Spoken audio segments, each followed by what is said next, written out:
Okay, I just wanted to do a quick video of some of my stored food. And you know, I got like 25-pound bags of Great Northerns, lentils, 50-pound bag of oats, and there's more oats down there, and you know, tons of rice, brown rice, some white rice, just a mixed bag of things. But one of the things that kind of freaks me out is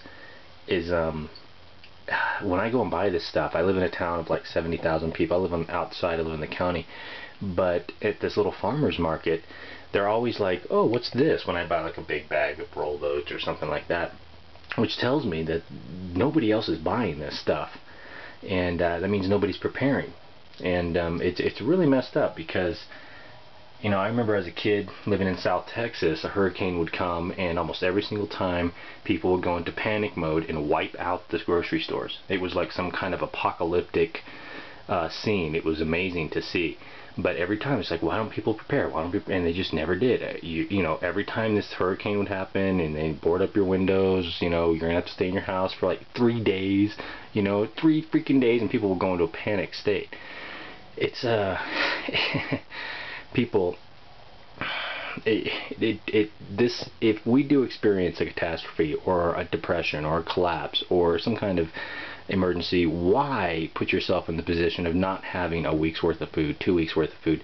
This here, right here, will sustain me for months and months, and not to mention I have chickens and whatnot. But you know, if things get bad, I'll be chilled out, relaxed, sitting on my deck, and I'm not going to be freaking out. Meanwhile, everybody else is going to be in a state of panic. Why put yourself through that? Why not have these things? You know, and this really isn't that much money. This is probably $400 worth of food, if that. So, you know, think about it. And if you do this, one thing you'll notice is as you start to use it and cycle it, you'll actually start to change your eating habits, because you're dealing with raw food. You know, brown rice that I cook up and make myself. I don't buy, you know, those little 1-minute rice packets that you can get, and all that garbage that is really just not good for you.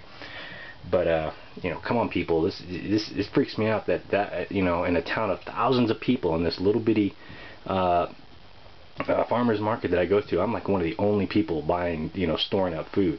That means if something bad does happen, I'm going to be one of the few people that's actually prepared and ready for this. That's freaky. I mean, come on, people. Use a little common sense and a little logic. It doesn't take much money, it doesn't take much time, and it doesn't take much space. This is a very small space.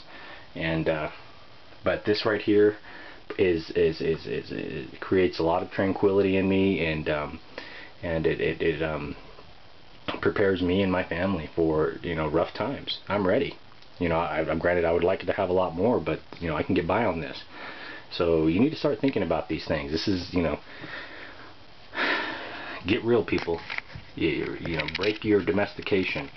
It's insane that people think it's weird to store food. That's really weird. That's some, you know, that's a cultural phenomenon that has been, you know, perpetuated by this evil system, this cult type system, and it's really scary that they're pushing that to get people to step away from storing food and think of it as weird or strange, because it's like when something bad does that, I guess they want you to come running to them with your hand out, you know, and then you'll just have to, I guess, work for rice or something, God knows what.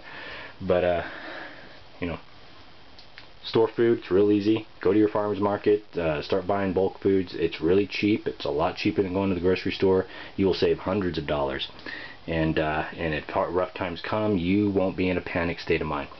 All right, God bless.